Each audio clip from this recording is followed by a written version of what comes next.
saya. Jadi berbeda dengan Tuhan ya saudara-saudara. Jadi mari kita baca ya sama-sama ya. Tuhan tidak lalai menepati janji-janjinya. 2 Petrus ayat 3 pasal 3 ayat 9, Tuhan tidak lalai menepati janjinya sekalipun ada orang yang menganggapnya sebagai kelalaian. Tetapi ia sabar terhadap kamu karena ia menghendaki supaya jangan ada yang binasa melainkan supaya semua orang berbalik dan bertobat. Nah, inilah bedanya Tuhan dengan manusia saudara-saudaraku. Manusia ketika berjanji dan tidak menepati, apa yang akan terjadi? Maka akan kecewa. Namun Tuhan berusaha. Tuhan tidak. Tuhan akan berusaha menepati janjinya itu demi saudara. Sekalipun saudara itu ragu, namun Tuhan selalu berusaha untuk menepati janjinya. Ya, kita akan lanjut. Nah, janji Tuhan di dalam Alkitab berjumlah ribuan, bahkan lebih dari 7.000. Berapapun angka sebenarnya, Petrus mengatakan bahwa Tuhan tidak pernah lalai menepati semua janjinya. Nah, bayangkan saudara-saudaraku, kalau saudara membaca Alkitab saudara, maka saudara akan melihat setiap janji-janjinya Tuhan. Karena janji Tuhan itu saudara-saudaraku, ketika Tuhan yang berjanji kepada saudara, maka akan hidup kita akan lebih enak dan lebih nyaman. Beda dengan janji manusia kan, apalagi waktu saya bekerja Bapak Ibu ya, waktu saya masih bekerja di Malaysia, saya bukan mau sombongkan posisi saya waktu masih kerja di kilang. Saya dulu itu adalah supervisor di kilang. Jadi gaji saya itu memang memang bagi saya seorang jomblo ya, itu gaji memang udah cukup ya. Tapi kalau udah support keluarga kita itu kayaknya masih kurang cukup. Jadi saya minta sama bos saya, bos ini kan kerja saya dan posisi saya kan udah makin bertambah nih, udah bertambah.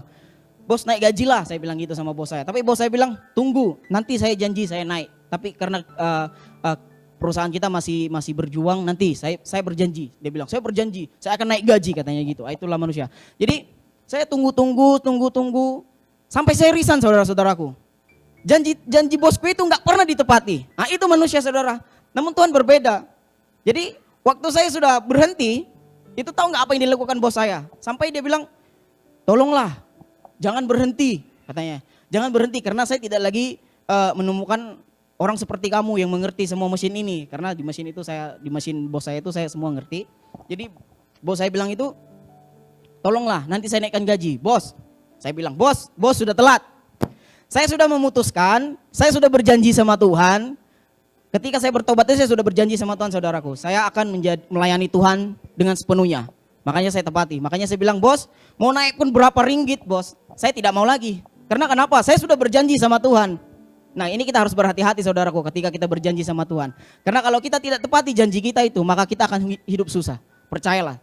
Jadi saudara-saudaraku, waktu saya berhenti kerja, saya langsung berpikir, Tuhan, bagaimana nanti kehidupan saya ketika saya mengambil keputusan ini. Dan Tuhan hanya mengatakan di dalam hati saya teringat di Matius 6 ayat 33. Carilah dahulu kerajaan Allah, maka semuanya akan ditambahkan kepadamu. Puji Tuhan saudara-saudaraku yang dikasihi oleh Tuhan Yesus, sampai saat ini saya masih subur. Bisa dilihat ya saudara ya, walaupun penghasilan saya tidak sebanyak dengan saudara, tidak sebanyak penghasilan saudara dibanding saya, namun saya bisa menikmati hidup. Karena kenapa? Tuhan sudah berjanji. Ketika saya mencari kerajaan Tuhan, Tuhan akan terus memelihara saya. Saya tiba di Filipina ini tahun 2016 melayani. Terus Tuhan berjanji lagi, maka dia akan membawa saya dan menjadikan saya kepala dan bukan ekor. Saya waktu mulai pelayanan saudara-saudaraku, itu saya tukang susun kursi sebenarnya. Tukang susun kursi, saya bangun pagi-pagi, bersihkan gereja, saya susun kursi. Waktu saya di Malaysia itu, pelayanan saya itu saudaraku. Namun saya setia di hal kecil. Sampai Tuhan mempercayakan saya. Saya belajar musik ini saudara. Saya sudah umur 22. Banyak orang mengatakan umur begitu udah sangat sulit untuk belajar musik. Sulit banget untuk mengerti akan musik. Namun Tuhan menjanjikan saya dia akan pakai secara luar biasa. Jadi saudara bisa melihat, saya bukan mau menyombongkan diri, tapi itu adalah janji Tuhan. Nah, kenapa saya bilang janji Tuhan itu beda dengan janji manusia? Karena janji manusia itu sangat terkadang itu mengecewakan gitu ya. Apalagi Kalau ada di sini yang sudah kepahitan sama mantannya, jadi lupakanlah janjinya itu. Memang itu tidak akan lagi terkabul. Saudara-saudaraku, itu janji mantan tidak akan lagi ditepati lagi karena udah jadi mantan ya kan. Karena gitu. Karena saya juga pernah dijanjikan seseorang, katanya dia ingin menikah dengan saya. Tapi dia menikah dengan orang lain, kayak gitu kan. Itu kan janji manusia, saudara-saudara. Jadi supaya ini khotbah kita ini enggak terlalu tegang ya. Jadi kita harus begitu dulu ya saudaraku. Jadi itulah janji manusia, saudara-saudaraku. Dia ngomongnya itu sesaat doang. Dia ngomongnya itu untuk menyenangkan hati kita. Tuhan berjanji, memang ada proses saudara-saudaraku. Memang ada proses. Beda memang sakit prosesnya Tuhan. Tapi ketika kita mendapatkan janji itu, percaya pasti kita akan bahagia luar biasa. Amin. Jadi saya balik lagi ya. Di bawah. Manusia seringkali tidak menepati janji, bahkan orang yang terdekat sekalipun sering sekali melupakan janji yang sudah diucapkan sehingga menimbulkan kekecewaan, ya kan? Benar apa betul saudaraku? Gak ada yang ngetir. Benar apa betul nih? Jadi, tetapi Tuhan tidak. Nah, Tuhan tidak. Tuhan selalu berusaha melakukan yang terbaik demi menepati janjinya kepada setiap kita. Karena apa? Karena menepati janji adalah karakternya Tuhan. Nah, kalau itu sudah menjadi karakternya Tuhan, yang kita lakukan adalah harus percaya saudara-saudaraku. Karena kenapa? Karena namanya juga sudah jadi karakternya Tuhan. Ya pasti akan genapi. Tuhan tidak akan pernah bohong. Tuhan tidak akan pernah mengecewakan saudara-saudaraku. Termasuk setiap waktu ke-12 muridnya itu, dia mengaku bahwa dia akan mengirim penolong, yaitu apa? Roh Kudus. Dan waktu mereka memuji menyembah Tuhan di atas loteng Yerusalem itu, mereka menerima baptisan Roh Kudus. Sampai saat ini Injil Kristus itu tersebar luas di seluruh dunia. Amin. Itulah janjinya Tuhan. Karena kenapa? Kenapa Tuhan selalu ingin menepati janjinya?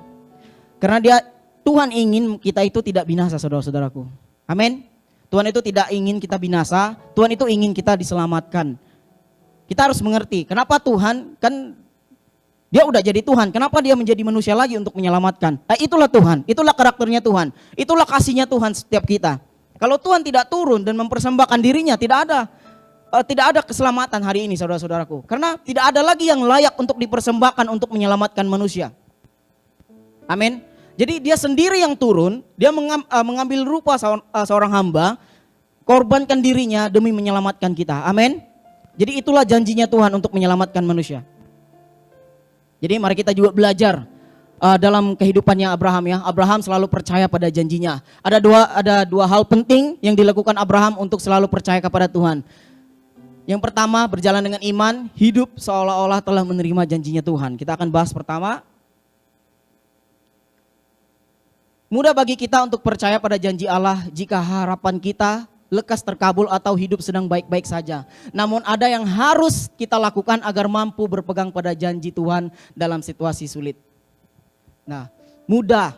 Ini, kita mudah banget percaya Tuhan, oh aku percaya samamu Tuhan. Aku percaya sama janjimu. Karena sudah mengalami namanya kesenangan hati itu. Ini ya, ini nih, percaya pada janji Allah, harapan kita lekas terkabul atau sedang baik-baik saja. Ini kalau keadaan kita sedang baik-baik ini banyak nih. Di zaman sekarang ini, ketika keadaannya itu baik-baik, oh Tuhan itu baik, oh Tuhan itu luar biasa, oh Tuhan itu menepati janjinya. Tapi ketika ada yang dia minta, ketika ada sesuatu yang diminta dan Tuhan tidak memberikan tepat pada waktunya, dia akan kecewa. Tiba-tiba harapan itu hilang, tiba-tiba kepercayaan itu hilang. Karena hanya dengan satu hal, padahal Tuhan itu memberikan janjinya saudara-saudaraku, dia memberikan menjawab setiap doa-doa kita itu tepat pada waktunya saudara-saudara. Amin. Saya pernah waktu sebelum berangkat ke Batam itu saya 2 kali ditolak di imigrasi saudara-saudaraku. Saya langsung kepikiran, Tuhan ini enggak sih panggilan saya bilang gitu. Tuhan, apakah ini panggilan saya? Apakah saya harus jadi full timer atau apakah saya harus jadi pelayan biasa saja? Itu di hati saya itu sangat tidak enak lah namanya. Namanya juga udah ditolak ya, untung nggak ditolak sama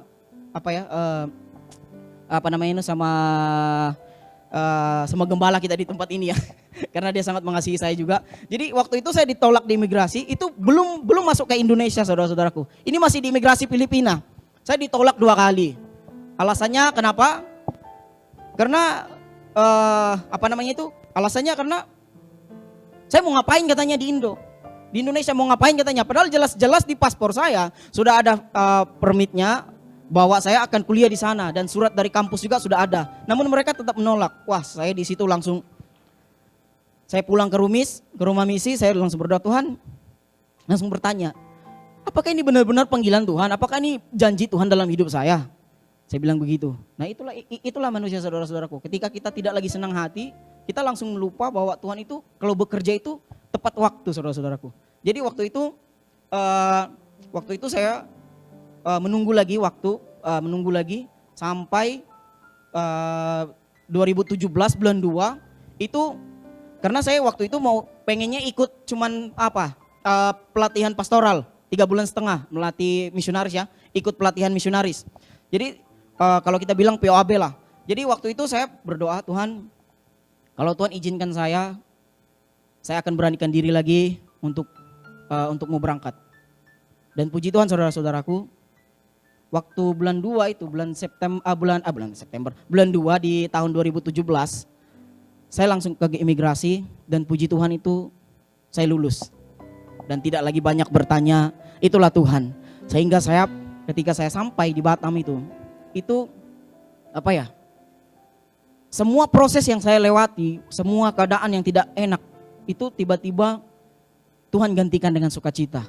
Nah, kenapa saya bilang janji Tuhan itu sangat enak dinikmati, saudara-saudaraku? Karena janji Tuhan itu, perbuatan Tuhan itu tepat pada waktu, saudara-saudaraku. Amin. Jadi apapun yang dijanjikan Tuhan kepada saudaraku hari-hari ini, dan apapun apapun diminta saudara saat-saat ini di hadapan Tuhan, jangan langsung, Tuhan lama banget sih jawabannya. Mungkin di sini ya ada yang berdoa, Tuhan jodohku kapan datang Tuhan, gitu kan?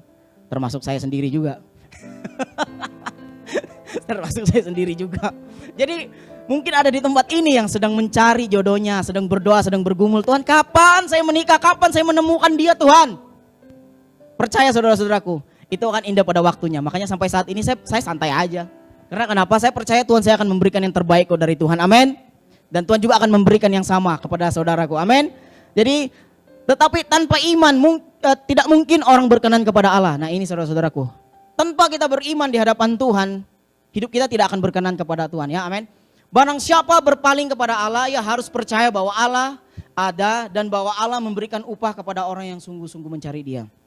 Saudaraku, orang yang benar-benar mencari Tuhan, orang yang benar-benar berdoa dengan segenap hatinya, orang yang benar-benar menanti-nantikan janji Tuhan, dia akan memberikan upahnya, saudara-saudaraku. Amin. Amin. Amin. Kayaknya kurang semangat deh. Kalau bahas janji ini kayaknya ada yang dijanjikan ini tapi nggak ditepati kali ya. Jadi saya mau katakan di sini, ketika kita benar-benar percaya sama Tuhan, Tuhan akan memberikan yang terbaik kepada kita. Amin. Oke, next. Berjalan dengan iman. Ini Abraham kita. Mari kita buka, saudara-saudaraku, Alkitab kita. Kita buka di Kejadian 12 ayat 1 sampai 9. Kita baca bergantian ya, supaya enak.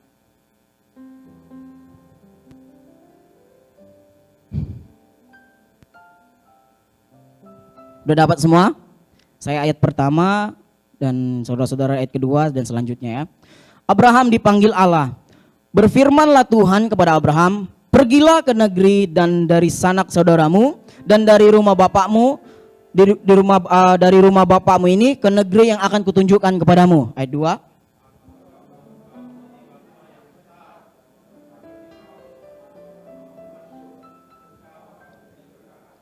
Ayat 3. Aku akan memberkati orang-orang yang memberkati engkau dan mengutuk orang-orang yang mengutuk engkau, dan oleh semua kaum di muka bumi akan mendapat berkat.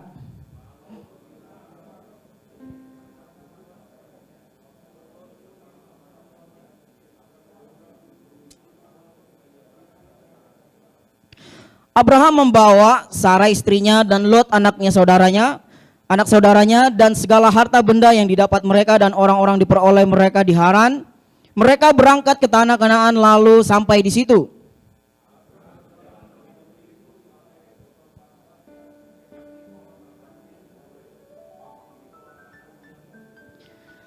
Ketika itu Tuhan menampakkan diri kepada Abraham dan berfirman, Aku akan memberikan negeri ini kepada keturunanmu. Maka didirikannya di situ mezbah bagi Tuhan yang telah menempatkan diri kepadanya. Kemudian selanjutnya.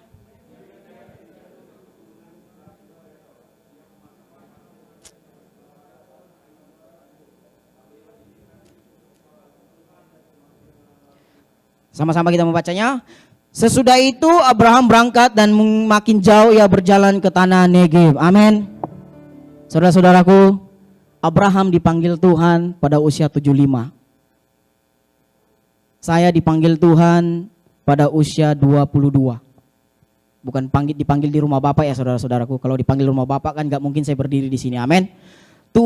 Tuhan memanggil Abraham itu pada usia 75 saudara-saudaraku. Kalau di zaman sekarang umur 75 itu apakah masih bisa berjalan seperti Abraham sejauh dari kota ke kota, terus di jalan yang gersang, jalan yang kering? Apakah umur yang seperti ini masih sanggup berjalan? Tidak, ya kan? Amin. Namun Tuhan tetap memanggil Abraham walaupun dia sudah tua saudara-saudaraku. Abraham mengikuti apa yang maunya Tuhan. Sebenarnya Abraham ini saudara-saudaraku, saya katakan, dia ini sebenarnya tidak mengenal siapa ini Yahweh, siapa ini Allah.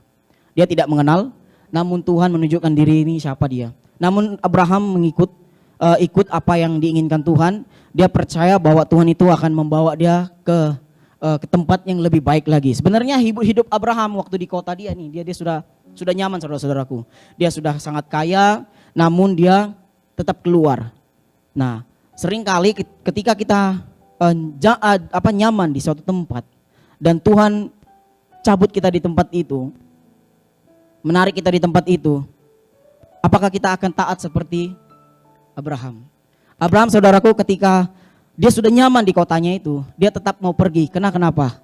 Tuhan pasti akan melipat gandakan. Karena Tuhan juga sudah berjanji dia akan memberikan keturunan. Nah, ini janji pertamanya saudara-saudaraku. Dia akan membawa, ini janji pertama Tuhan, bahwa dia akan membawa dia akan membawa Abraham di tanah yang subur ya, yang penuh madu dan susunya. Dan Allah juga berjanji memberikan keturunan sebanyak pasir di laut, bintang di langit kepada Abraham. Saudara-saudara tahu, Abraham dan istrinya Sarah menunggu janjinya Tuhan itu mendapatkan anak 20 tahun lebih.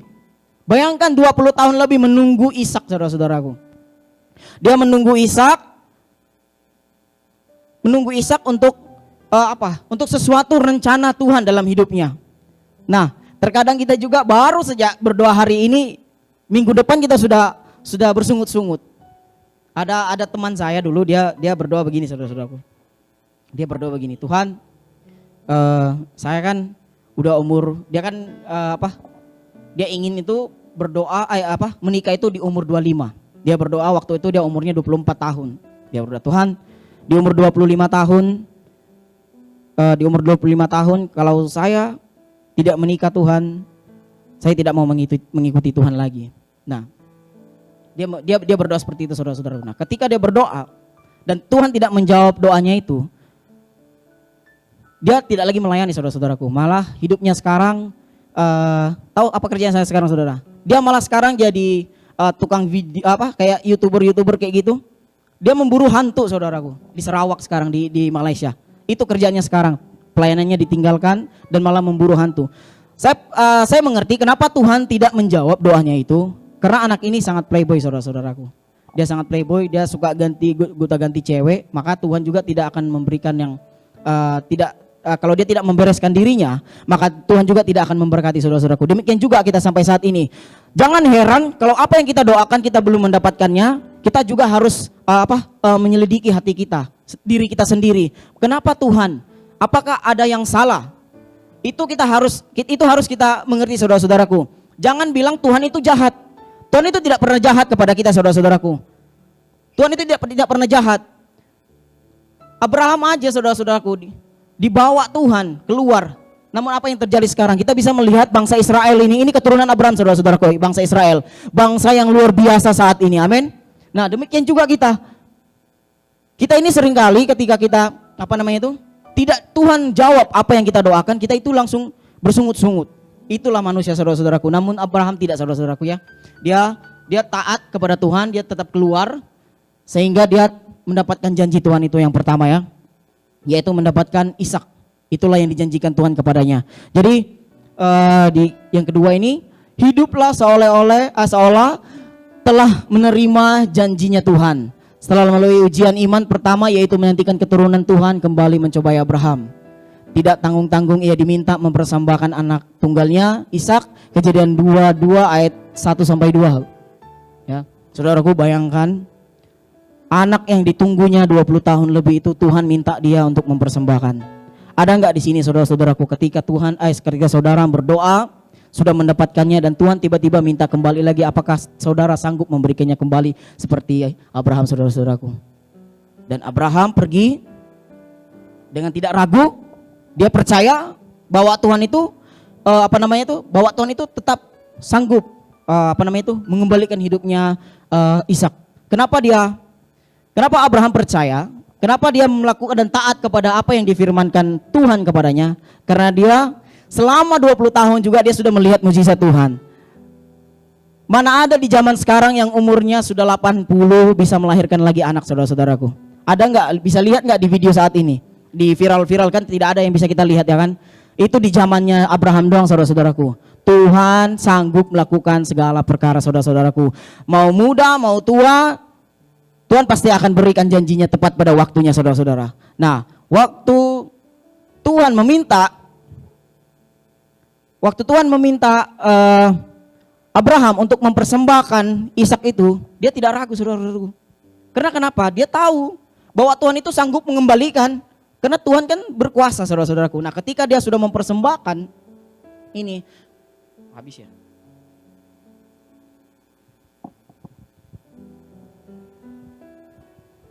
Habis?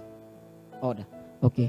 Nah, ketika dia mempersembahkan, tiba-tiba ada kambing di belakang, saudara-saudara, domba ya.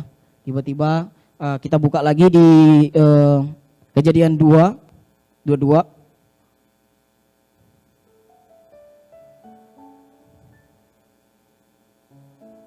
ayat 1. Saya bacakan.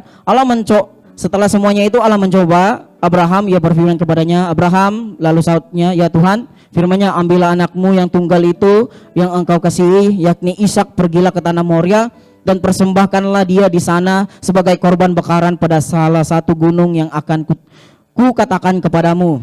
Nah, jadi waktu Abraham mendengar itu, saudara-saudara, itu sangat berat sekali, saudara-saudaraku. Karena sesuatu yang sudah lama kita nanti-nantikan itu tiba-tiba Tuhan minta kembali, itu sangat sakit, saudara-saudaraku. Namun Abraham berbeda.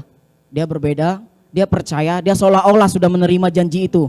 Karena dia percaya bahwa Tuhan itu sanggup melakukan, saudara-saudaraku. Dia sanggup menghidupkan kembali. Makanya dia tidak ragu juga untuk mempersembahkan itu kepada Tuhan. Apakah kita hari-hari ini percaya ketika Tuhan meminta sesuatu, apakah kita sanggup juga memberikan kepada Tuhan? Jawab dalam hati masing-masing, saudara-saudaraku. Amin. Sebab Tuhan ingin sekali hamba-hambanya itu selalu percaya sama dia. Tuhan rindu sekali kalau umat-umatnya itu selalu mengandalkan dia, saudara-saudaraku. Ketika kita mengandalkan kekuatan kita sendiri, saudara-saudaraku, kita akan kecewa. Karena kenapa? Karena kita tidak tahu apa yang akan terjadi besoknya. Namun Tuhan tahu, makanya Tuhan itu menepati janjinya itu indah pada waktunya. Amin. Indah pada waktu yang tepat, saudara-saudaraku.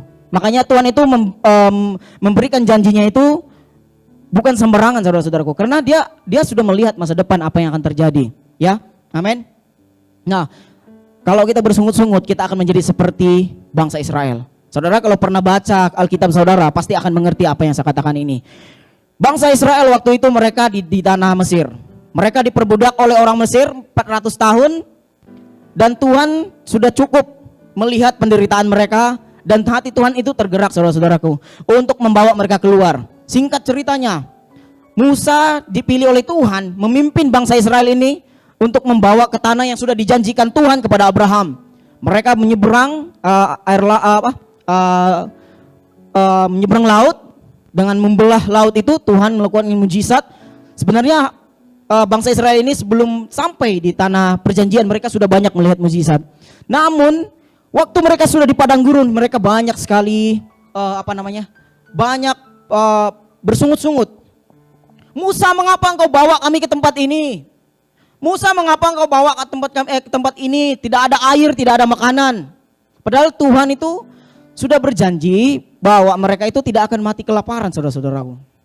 Tuhan sudah berjanji mereka tidak akan mati kelaparan. Namun mereka selalu bersungut-sungut. Sehingga mereka membuat patung sapi untuk disembah buat dari emas.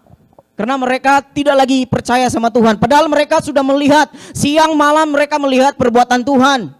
Banyak umat-umat sekarang ini, mereka cuman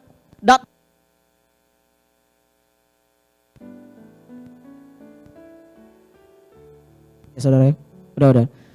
Banyak umat di zaman sekarang, saudara-saudaraku, ketika mengalami masalah, mengalami sesuatu yang tidak mengenakkan dalam hidup mereka, mereka langsung mundur dan tidak lagi mau beribadah. Tuhan berkata, kita harus hati-hati, saudara-saudaraku. Orang yang memundurkan diri dari Tuhan itu dikatakan di Ibrani ya. Ini ingat, saudara-saudaraku, dan bagi saya juga, orang yang memundurkan diri di hadapan Tuhan, Tuhan tidak lagi berkenan. Bayangkan kalau Tuhan tidak lagi berkenan, saudara-saudaraku. Umur kita sampai kapan sih? Umur kita sepanjang apa sih? Saya punya adik kelas, saudara-saudaraku. Kami ini dalam kampus kami setiap tahun, setiap bulan itu, setiap libur semester, saudara-saudaraku. Kami itu diutus ke pulau-pulau. Saya pernah mengalami sampai 4 kali saya pergi ke pulau-pulau yang tidak tahu saya tidak tahu tempatnya. Namun Tuhan selalu pihak kampus kami sering mengutus saya. Jadi waktu itu adik kelas ini diutus di Pulau Burung di Kepulauan Riau, saudara-saudaraku. Dia diutus ke sana. Dia pelayanan di sana, WL, orang hebat, melayani di sana setiap suku-suku Nias yang ada di Pulau Burung yang bekerja di sawit, saudara-saudaraku. Sehingga dia mengalami sesuatu hal yang tidak pernah kita pikirkan, saudaraku. Dia masih muda, masih umur 22, saudara-saudaraku. Dan dia dipanggil Tuhan, kena penyakit DBD, saudaraku. Nah, kita kan tidak tahu nih umur kita sampai kapan. Ketika Tuhan mendapati kita lagi bersungut-sungut, saudaraku, lagi kesal sama Tuhan. Ketika kita dipanggil Tuhan, apakah kita akan masuk ke dalam kerajaannya? Tidak, saudaraku. Saya percaya adik kelas saya itu sekarang sudah senang di pangkuannya Tuhan. Karena anak ini juga, tahu saudara, anak ini awalnya sebelum dia bertobat, dia ini LGBT, saudaraku. Waktu kami pertama kali ketemu juga sama adik ini, dia itu masih melambai, saudaraku, begini-gini tuh, saudara. Jadi kalau jalan pun dia masih goyang-goyang bontot dia, saudaraku. Karena dia memang kelihatan bencong gitu, saudaraku. Tapi waktu Tuhan memanggil dia, mengubah hidupnya, tahu nggak, saudara-saudaraku? Dia lebih hebat daripada kita semua, saudara-saudaraku. Dia tidak takut diutus kemana-mana, dia tidak mental. Kita tahu kan kalau banyak kayak gitu kan orang-orangnya kan mental itu. Dia tidak, saudaraku. Dia memilih ke pelosok-pelosok untuk pergi pelayanan, sehingga Tuhan memanggil dia. Nah, kita kan tidak tahu nih. Nah, demikian juga ke bangsa Israel, saudaraku. Ketika mereka dibawa ke padang gurun, ketika mereka mutar-mutar di padang gurun sampai 40 tahun, saudara-saudaraku, mereka bersungut-sungut. Kenapa Tuhan membawa mereka putar-putar di suatu masalah itu, saudara, di padang gurun itu? Karena mereka selalu bersungut-sungut. Tuhan tidak akan membawa mereka ke tanah perjanjian itu selagi sifat mereka seperti itu. Nah, Tuhan demikian juga, saudara-saudaraku, demikian juga kepada kita saat ini. Jangan heran kalau hidup kita begitu-begitu saja, saudara-saudaraku. Jangan heran kalau hidup kita itu sampai di situ aja. Jangan heran. Karena kenapa? Waktu Israel itu banyak bersungut-sungut, mereka itu cuma dibawa putar-putar di padang gurun itu. Sebenarnya kalau mereka jalan kaki dari Mesir sampai ke tanah perjanjian itu, saudara-saudaraku, di Yerusalem itu, sebenarnya mereka itu cuma selama 3 tahun dong udah nyampe. Mereka udah sampai di situ. Namun tidak, Tuhan membawa mereka putar terus. Karena kenapa? Tuhan tidak mau membawa bangsa ini kalau hati mereka masih begitu. Tuhan tidak membawa bangsa ini kalau sifat mereka masih seperti itu, saudara-saudaraku. Karena kalau sifat mereka masih seperti itu, dibawa ke tanah perjanjian, mereka pasti akan lupa Tuhan. Amin. Mereka pasti akan lupa Tuhan, saudara-saudaraku. Demikian juga kita sampai saat ini, saudara-saudaraku.